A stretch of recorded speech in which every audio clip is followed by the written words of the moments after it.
আজকাল কি বাচ্চাদের আর ঘরের সাদা খাওয়া পোষায় বলুন?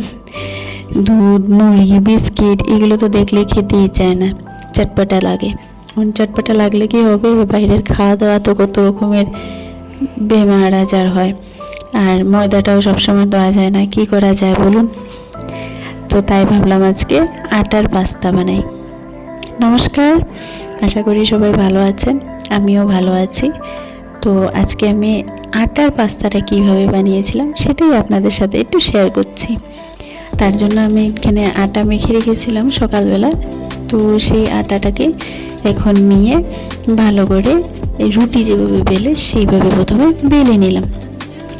বেলে তারপর রুটিগুলোকে চাকু দিয়ে লম্বা লম্বা করে প্রথমে কাটলাম। কেটে তারপর আবারও মিডিলে 3বার কেটে নিলাম যে সাইজ অনুযায়ী। তারপর কাটা হয়ে যাওয়ার পর একটা কাঁটা চামচের সাহায্যে একটা শেপ দিয়ে দিলাম। এই যে এইভাবে কাঁটা চামচে বসিয়ে তাতে একটু চাপা দিয়ে যাতে ডিজাইনটা ওঠে। তো এইভাবে করে করে আমি প্রত্যেকটা টুকরো রুটির টুকরোগুলোকে এইভাবে করে শেপ দিয়ে দিলাম।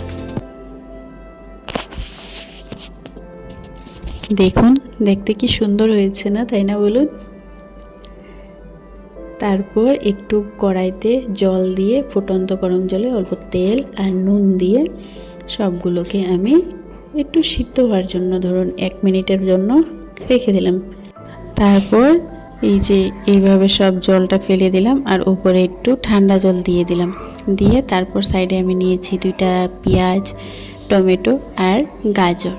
এইগুলোকে ভালো করে ধুয়ে একদম কুচু কুচু কুচু কুচু করে কেটে নিলাম।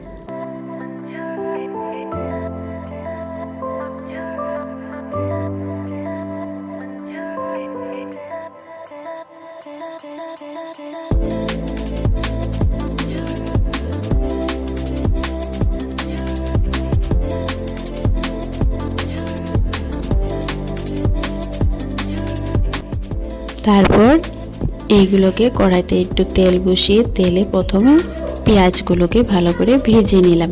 ভেজে তারপর সাথে ছিল যে গাজর, তারপর টমেটো আর একটা কাঁচা লঙ্কাও দিয়েছিলাম। সেগুলোকে স্টিম কমিয়ে একটু ভালো করে ভেজে নিলাম। যখন একটু ভাজা হয়ে গেল তারপর এটাতে দিয়ে দিলাম লবণ, জিরের গুঁড়া, একটু সামান্য ধনে গুঁড়া, গোলমরিচ। এইগুলোকেও আবার ভালো করে ভেজে নিলাম। যতক্ষণ না গাজরগুলো সিদ্ধ হয়ে যায় ততক্ষণ ভাজলাম।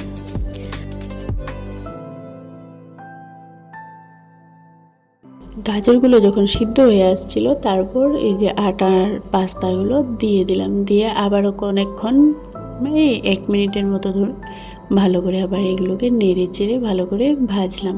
তারপর দিয়ে দিলাম এটাতে অল্প সস, টমেটো সস দিয়ে আবারও অল্প ভালো করে নেড়ে চেড়ে হয়ে গেল আমাদের পাস্তা রেডি।